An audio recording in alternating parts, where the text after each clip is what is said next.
Hi అండి. Welcome back to my channel.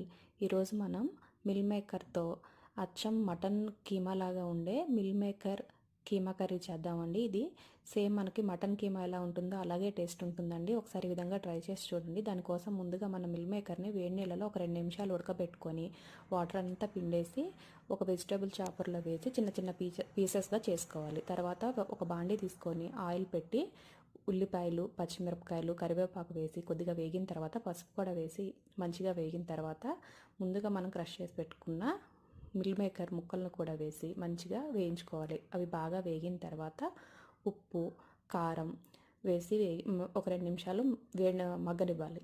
తర్వాత మనం దీనికోసం ఒక పేస్ట్ రెడీ చేసుకోవాలండి, మసాలా పేస్ట్. ఇదే అండి మెయిన్ పేస్ట్.